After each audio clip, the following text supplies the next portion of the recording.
Jones.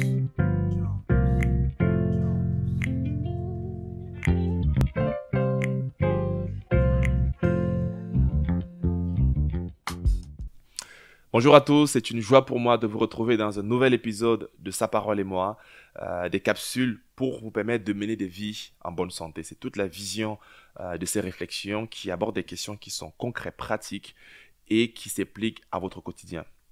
Les semaines précédentes, on a abordé la question des habitudes. On a pu voir comment est-ce que les habitudes peuvent radicalement changer notre vie. Ce qui fait la différence dans notre vie, ce sont les habitudes que nous développons. J'ose croire que vous avez développé de nouvelles habitudes.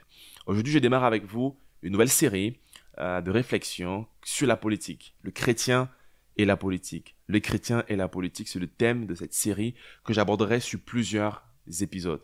C'est vrai que nous sommes en période électorale, nous sommes en période politique. Nous avons une échéance électorale importante en France dans quelques semaines. Et je voudrais que vous regardiez cette capsule au-delà des échéances futures. Bien évidemment, mon but et mon ambition, c'est de vous donner des clés et des éléments pratiques afin que vous puissiez faire les bons choix, que vous puissiez aborder cette période électorale ou bien cette période politique de manière dépassionnée et surtout de manière spirituelle. Parce que la Bible nous donne des clés et des éléments essentiels pour aborder ces questions. Néanmoins, il faudrait dépasser l'échéance électorale. Parce que la Bible nous montre de bâtir des relations qui vont au-delà des échéances électorales, mais qui sont dans notre quotidien. Alors aujourd'hui, je vais aborder un thème un peu fondateur qui permettra, je pense, de mettre des bonnes fondations pour les autres sujets qui viendront après. Je pense que c'est important d'appréhender cela de manière correcte et concrète aujourd'hui afin de pouvoir bâtir sur des bonnes bases. Et le titre de cette capsule, c'est que plusieurs relations sont possibles. Je dirais même plusieurs relations imparfaites sont possibles. Puisqu'il s'agit de la relation entre le chrétien et la politique, c'est important d'entrée de jeu de vous inviter à considérer qu'aucune relation que vous allez avoir ne sera parfaite. Et c'est ce qu'on verra tout au long de cette capsule. Alors, lisez avec moi un texte qui me paraît important dans l'évangile de Jean au chapitre 1 au verset 9, du verset 9 au verset 13. Jean chapitre 1 du verset 9 au verset 13. Il est écrit, on parle de Jésus, lumière et associé à Jésus. Cette lumière, donc savoir Jésus, était la vraie lumière qui, en venant dans le monde, éclaire tout être humain. Elle était dans le monde et le monde a été fait par elle. Pourtant, le monde ne l'a pas connue. Elle est venue chez les siens et les siens ne l'ont pas accueillie. Mais à tous ceux qui l'ont acceptée, à ceux qui croient en son nom, elle a donné le pouvoir de devenir enfants de Dieu, puisqu'ils sont nés non du fait de la nature, ni d'une volonté humaine, ni par la volonté de Marie, mais ils sont nés de Dieu. Ils sont nés de Dieu. Amen. Que le Seigneur bénisse sa parole. Dans ce texte fondateur de l'évangile de Jean, il est mis en évidence une chose, que Jésus vient dans le monde et éclaire la vie de tout être humain. Jésus vient éclairer ma vie. Et le christianisme prend place lorsque Christ vient dans mon cœur. Mais il éclaire la vie, mais ce texte nous dit aussi que mais tous ne l'ont pas reçu. Et tous ne l'ont pas reçu de la manière dont ils pourraient la recevoir. D'une manière, cette lumière éclaire la vie. Elle est aussi censée éclairer toutes les dimensions de notre vie. Les dimensions spirituelles, c'est vrai, de piété, mais aussi les dimensions relationnelles avec notre société et avec notre prochain. Et donc, l'évangile vient, Christ vient, le christianisme vient dans une ville, dans un pays, dans une nation, dans une famille. Elle éclaire la famille, elle éclaire le village, la ville, et elle peut aussi éclairer tout un pays. De cela naissent plusieurs relations possibles. L'histoire du christianisme nous montre que la relation entre le christianisme et la politique, ou l'État, ou le gouvernement, a été variable. Il y a une période où le christianisme, dès les premières heures, était une religion qui était oppressée, où les chrétiens étaient martyrisés, étaient poursuivis, étaient tués à cause de leur foi. En Occident. Puis est venue une saison où le christianisme est devenu dominant, est devenu une religion d'État.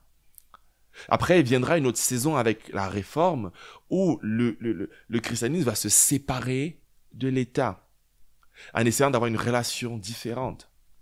Et au travers de ces différents courants, plusieurs types de relations vont naître. Et aujourd'hui, nous sommes le résultat de tous ces différents courants qui ont traversé l'humanité. Des personnes importantes telles que John Wesley ou Luther, qui appelaient le chrétien à dépasser sa fonction uniquement chrétienne ou spirituelle et à avoir une vocation dans la société, ont influencé la relation. D'autres personnes comme D.L. Moody qui disaient sa mission principale c'est de sauver le maximum de personnes qui sont ici-bas, partant du principe que si tous sont sauvés, alors d'une manière ou d'une autre, ils influenceront la société. Cependant, plusieurs se sont rendus compte beaucoup plus tard que si on se concentrait uniquement sur la vie d'église, alors peut-être des gens seraient de moins en moins familiers aux termes qui sont religieux. Et donc le fait d'être présent dans des sphères de la société pouvait permettre de préparer peut-être l'évangélisation future. Vous voyez donc qu'il y a eu plusieurs vagues et plusieurs évolutions. Et les années récentes, depuis notamment le XVIIIe siècle, le XIXe siècle, où en Occident, en Europe, c'était des sociétés qui étaient très chrétiennes, ou aussi aux États-Unis, très chrétiennes. Il y a eu un déclin et ça a été marqué beaucoup plus en France dès les années 70, après la guerre et les mouvements de mai 68, qui montrent de manière très claire une distance qui s'est créée entre l'Église et la population.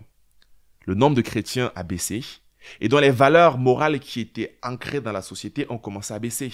Ce qui fait qu'aujourd'hui, le politique peut avoir des propositions, des actions et des pratiques qui sont différentes de ce qui était avant comme pratique parce que la base était le christianisme. Alors, quelle relation aujourd'hui les chrétiens doivent avoir avec la politique? Devraient-ils s'en séparer? Devraient-ils en être impliqués? Devraient-ils en être un ambassadeur? Quelles sont les relations? Alors, il y a 4 principaux courants qui circulent dans le monde chrétien. Et l'une des personnes qui en parle de manière très frappante et très développée, c'est le pasteur Timothy Keller. Il a écrit un livre qui s'intitule « L'Église centrée sur l'Évangile » et il parle de ces 4 grands courants. D'autres en voient 5, mais il en parle de 4. Le premier type de relation, c'est une relation transformatrice. La relation entre la politique et le christianisme, une relation transformatrice. Qu'est-ce que ça veut dire? Ça veut dire en fait que chaque croyant est réellement transformé dans sa relation au quotidien avec Dieu. Et parce qu'il est transformé dans sa relation au quotidien avec Dieu, peut à son tour transformer la société. Et donc, chaque croyant peut s'impliquer dans le monde des affaires, de l'économie, le gouvernement, la politique, les médias, l'éducation. Il faut atteindre toutes les grandes sphères de la société, toutes les grandes zones d'influence de la société.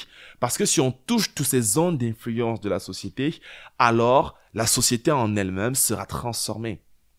Et donc, il faut s'impliquer dans la société, il faut avoir des présidents chrétiens, des députés chrétiens, des hommes d'affaires chrétiens, des journalistes chrétiens, et donc des chefs d'entreprise chrétiens. Et le fait de promouvoir ce modèle nous dit qu'au final, en fait, la société sera transformée. C'est un modèle qui circule et qui est utilisé par plusieurs.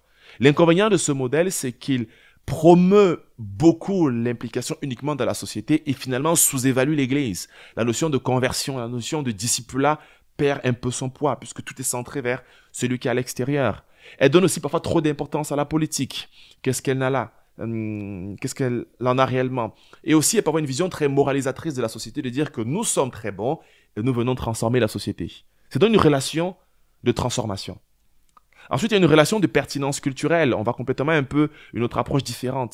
Cette approche voudrait dire que l'Église est démodée, elle est très ancienne, la société, elle a évolué et Dieu se manifeste dans la culture au quotidien. Et donc, le fait de pouvoir, de manière quotidienne et de manière récurrente, intégrer les nouveautés et les révélations de la culture, alors on peut influencer et on peut être dans la même saison que la culture. En d'autres mots, l'Église est ancienne, il faut qu'elle se modernise. Il faut que les pratiques séculières, les pratiques du monde, de la culture ou bien de la politique que nous connaissons doivent intégrer l'Église afin d'être contemporaines et d'être pertinents face aux gens de la société. Sinon, les gens ne nous comprennent pas parce que notre langage, il est trop barbare, il est archaïque et on ne se comprend pas. C'est un modèle et c'est une pratique qui va amener beaucoup d'églises à se réinventer et à tout faire pour faire en sorte que celui qui n'est pas chrétien se sente à l'aise dans un cadre chrétien et dans la façon de vivre la foi chrétienne. La particularité et l'inconvénient de cette approche, c'est qu'elle va mettre d'accent beaucoup plus sur la culture. Et finalement, la doctrine pourrait être remise en question au profit de la culture ou de la politique qui est en cours.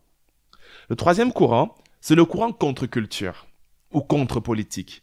Et donc, elle va s'opposer au précédent courant de se dire que la société change trop. L'Église a été envahie par le monde et par la politique. L'Église doit se dissocier, elle n'est pas pareille, elle ne peut pas se corrompre au monde, elle doit s'en séparer.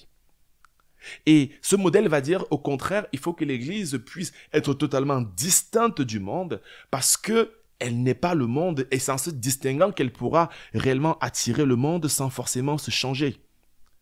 Et donc ce modèle va dire que la culture environnante en elle-même, elle est pécheresse et elle va être contre toute approche très ultralibérale et donc être très conservatrice dans sa façon de vivre la foi. Elle est contre la culture. Elle va dire qu'il ne faut pas s'engager en politique parce qu'en politique, tout le monde ment. Elle va se dire qu'en politique, on ne peut pas s'engager parce que c'est des éternels recommencements. Il n'y a pas de différence quelconque. Finalement, il vaut mieux laisser la politique aux politiciens et s'impliquer uniquement dans ce que nous, on doit faire. Et le dernier modèle qui est le modèle de deux royaumes. C'est un modèle qui va rejoindre quelquefois quelques-uns de ces modèles. Il va dire en fait qu'il y a deux royaumes. Il y a le royaume terrestre dans lequel il y a tout être humain, croyant ou non croyant. Ils doivent s'impliquer l'un et l'autre dans la société. Mais ils se disent que c'est un modèle, c'est un royaume qui est voué à une éternité loin de Dieu. À côté de cela, existe un autre royaume où il n'y a que des chrétiens. Et donc ce modèle va encourager les croyants à être impliqués dans la société sans pour autant être trop optimistes en ce qui concerne l'avenir de la société. Elle ne va pas pousser aussi loin que le modèle transformationniste qui va dire il faut prendre les grands postes. Il va dire qu'il faut juste faire le peu que tu as à faire là où tu es, mais sachant que ce qui est important, c'est ce qui est en haut. L'inconvénient, c'est qu'elle apporte trop d'importance à la grâce commune et elle donne parfois d'être neutre et de ne pas prendre position.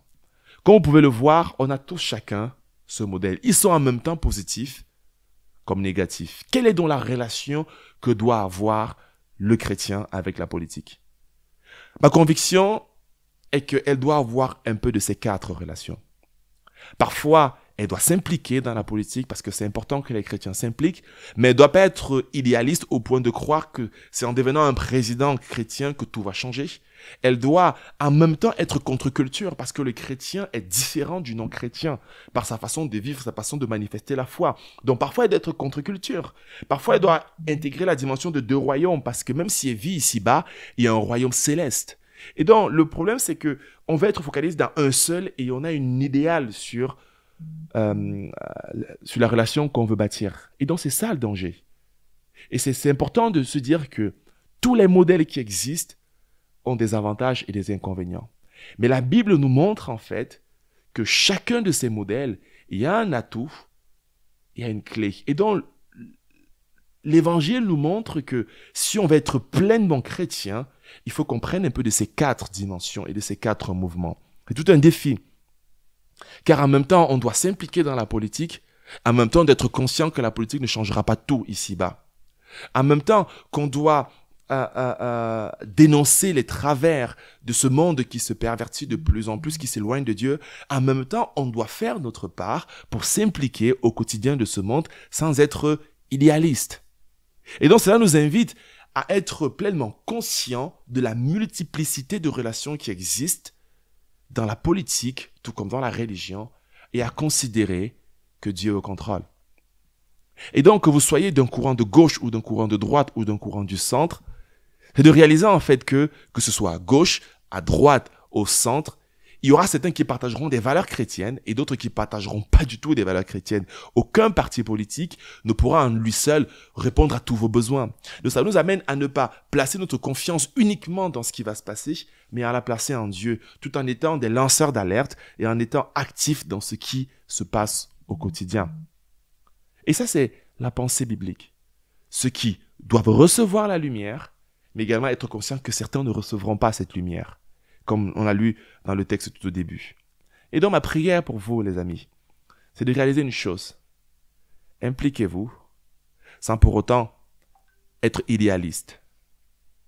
Soyez en même temps actifs, parce que Dieu nous invite à le faire et on le verra dans la prochaine capsule, car Dieu nous invite à travailler d'arrache-pied pour ce qui est autour de nous et notre environnement. Parce que nous le voyons ou non, nos vies, nos familles, ce pays ou nos différentes nationalités sont influencées par la politique. Soyons acteurs plutôt que spectateurs, mais en même temps soyons remplis de foi, car au final, c'est Dieu qui agit. Que Dieu vous bénisse et à très bientôt pour un nouvel épisode de Sa parole et moi.